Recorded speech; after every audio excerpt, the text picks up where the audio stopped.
Have you ever been given an exciting opportunity, then found yourself feeling inadequate, underqualified, and undeserving after getting started? What did those feelings of doubt ultimately do to your mental health, work life balance, and performance?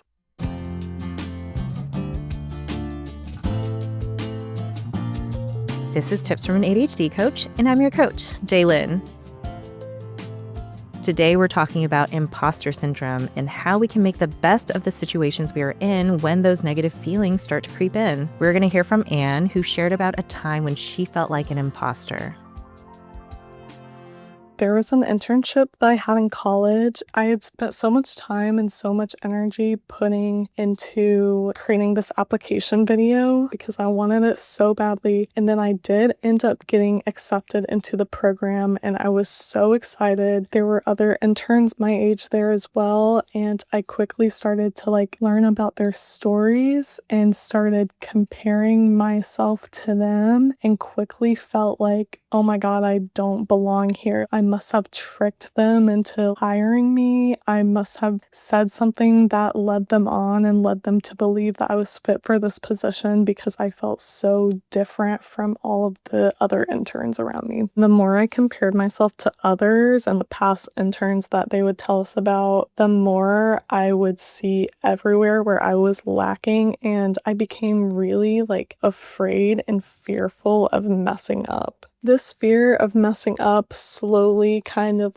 took over me and affected my ability to perform at this job. I would barely speak up in meetings. I had constant anxiety that I would do something wrong. I really wish that I felt confident and unapologetic of my space to grow. I felt like I was so afraid that I was wasting everyone's time that it kind of manifested into me messing up more. So I wish I would have just been more confident in myself. When I think back to those times where I felt imposter syndrome in my life, I feel kind of sad for how much of a blockage it's been for me and time spent worrying and spiraling over my insecurities rather than just messing up and learning from my mistakes confidently and sure of myself.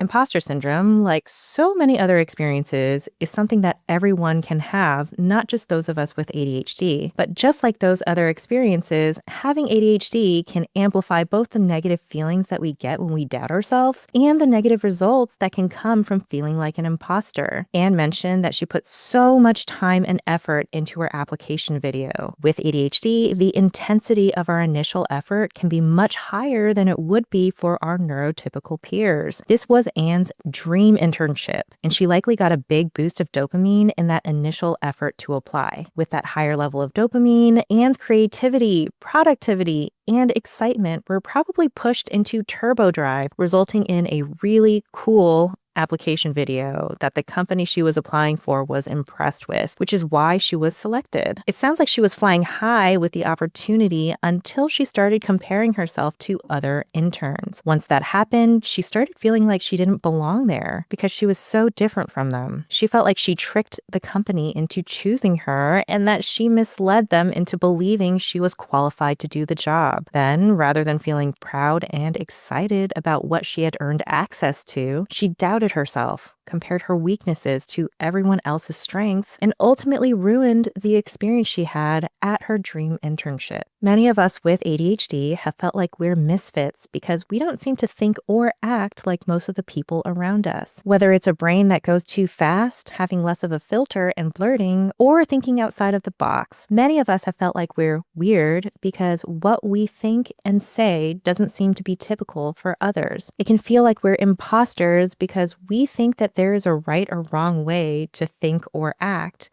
and we don't seem to be doing it. We can also feel like imposters because the other people in the group seem to have way more qualifications than we do. Many of us have had a lot of different interests and career paths in our lives and might not have as many years of experience as other people our age who have been able to stick to a singular interest or career path. Sometimes it can feel like we don't belong there because we don't have as much experience on paper. We can have guilt if we feel like we jumped the line because some people who have been working at it longer than we have did not get that chance. It can feel like we stole that opportunity from them and that we don't deserve it. And could even interpret her application video as a fluke. If it was the first of that kind of video she's ever made, she wouldn't have the track record behind her to prove to herself that she has talent and it wasn't just beginner's luck. These are all reasons why having ADHD could put us in a position of doubting our abilities and whether we truly belong where we are. Then, once those negative feelings are present, ADHD can amplify the negative behaviors that can result from feeling that way. With emotional dysregulation, it can be harder for us to navigate negative emotions. Those of us with ADHD tend to have a negativity bias, which can make us pay attention to where we fall short in our comparisons to others and completely disregard the areas where we shine. This negativity bias can also make it feel like our mistakes and missteps are a much bigger deal than they really are. And each time we are hard on ourselves about making a mistake, it can increase the negative feelings toward ourselves and seemingly confirm that we don't deserve to be there. After we decide we don't deserve to be there, what happens to our productivity? It can start rapidly declining. We tend to get big boosts of dopamine when we're going after challenges that are hard but achievable. That creativity and intensity and experience to making her application video likely came from the dopamine of opportunity and confidence in herself. She definitely didn't complete her application video with the mindset that it wouldn't be good enough to get in. And my guess is that after she made her application video, she was proud of it and believed in her ability to do the internship. So what happened after Anne decided she didn't belong there? She started being scared to speak up. She started doubting her instincts. All that dopamine and excitement she had before was replaced with anxiety and fear, and she started to mess up a lot more. The already lower executive function she had with her lower levels of dopamine meant that she was likely operating with a lower capacity for processing thoughts and staying focused. Then the fear probably made her processing ability even lower since so much of her brain was preoccupied with her fear of messing up. She wasn't just operating at less than her dopamine supercharged best, she was probably operating at lower than her normal capacity too. Feeling like an imposter started tanking her performance.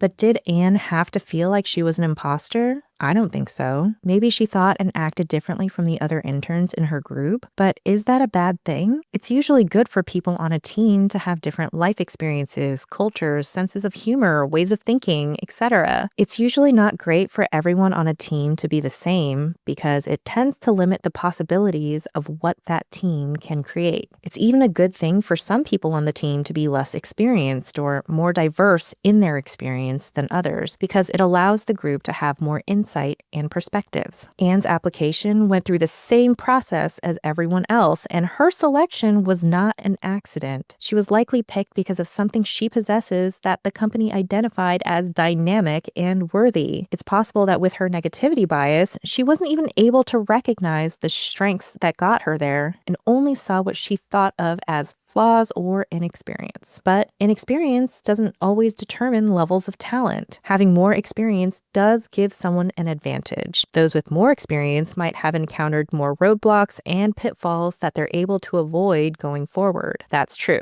Those who have more experience might have more confidence to pull off harder challenges because they have a track record to look at when they feel doubt. But more experience can also lead humans to follow formulas, and a break in the formula can sometimes be a very good thing. And sometimes being the most experienced person on a team isn't seen as a great thing. Sometimes being the most qualified for a position means that the person should be at a higher level than they are, and they can be viewed as less hungry. I don't agree with that, by the way. I think every person on the team, regardless of high or low experience level, can bring a lot of value as long as they are in a productive mindset.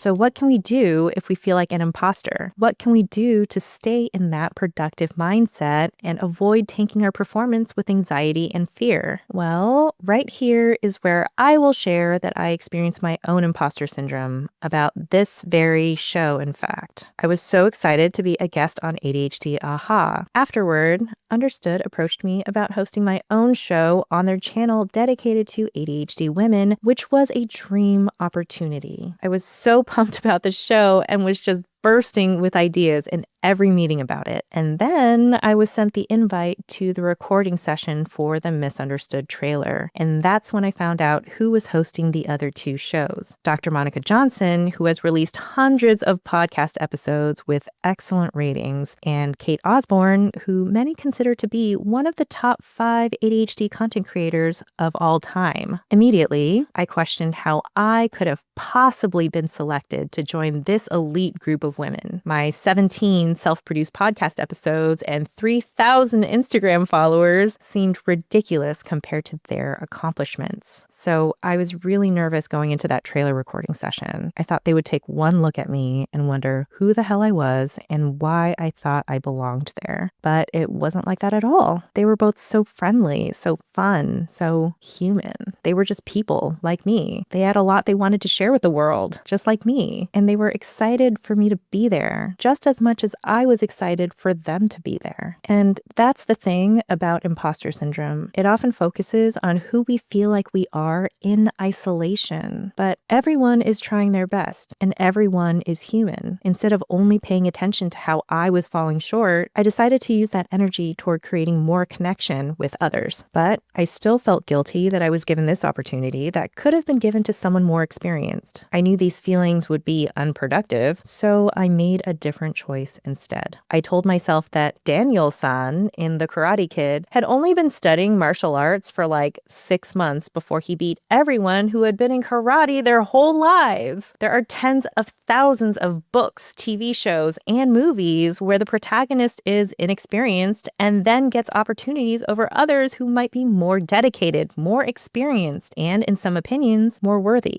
But by the end of the story, they've put in the work and are all seen as worthy of their achievements. If it can happen for them, why not me? Why not me? I can be the protagonist in my own story. Having that mindset really changed a lot for me. Then when it came to writing and recording my first episodes, I had to battle these fears that my work wouldn't be good enough. I mean, what if they find out I was a bad pick and they decide to fire me? Very scary. Well, if they were going to let me go after a few episodes, I wanted to take advantage of the opportunity I had and write some absolute bangers. I focused on what I would be proud of putting out rather than worry about whether they would be good enough. Taking big swings with the opportunity I was given allowed me to lean back into excitement and opportunity, giving me the dopamine I needed each week to really shine. I've done this with every episode I've written, and I'm proud of all of them. But they didn't fire me after a few episodes. Feedback was actually pretty great. And over time, those lingering feelings of doubt and inadequacy started falling away because I've been getting that experience, that track record that allows me to tell my inner critic to kindly shut up. And as for those nagging feelings that my inexperience was inconveniencing everyone around me, well, I knew that feeling that way about myself doesn't make anyone less inconvenienced. So instead of feeling crappy about myself, I chose to approach my team with gratitude. I told my producers that I know that I'm the least experienced out of the bunch, and I really appreciate the time and care they've been taking to walk me through everything and the patience they've had with me getting all of the recording equipment and processes figured out. I may have felt like an imposter when I compared myself to the other hosts of this channel, but I was able to keep those imposter feelings from ruining my mood, my ability to do good work, and my excitement. Because being different or less experienced doesn't make us less qualified unless we allow it to.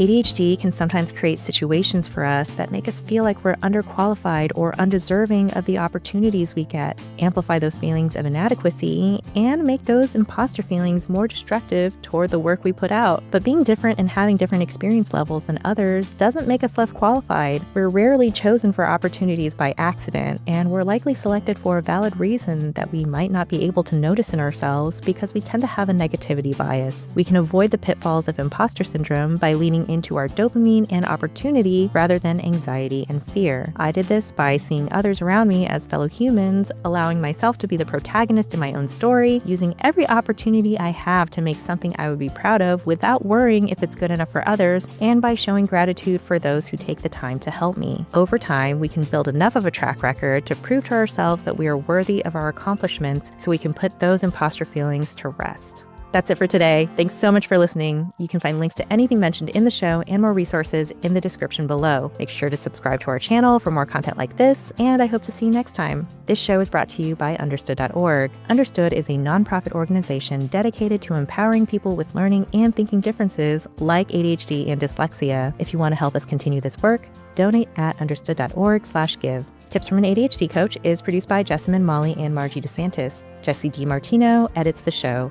Video is produced by Calvin Kinney. Our theme music was written by Justin D. Wright. Samaya Adams is our supervising producer, Brianna Berry is our production director, and Neil Drumming is our editorial director. For Understood.org, our executive directors are Laura Key, Scott Koshier, and Seth Melnick. And I'm your host, Jaylyn. Thanks for listening.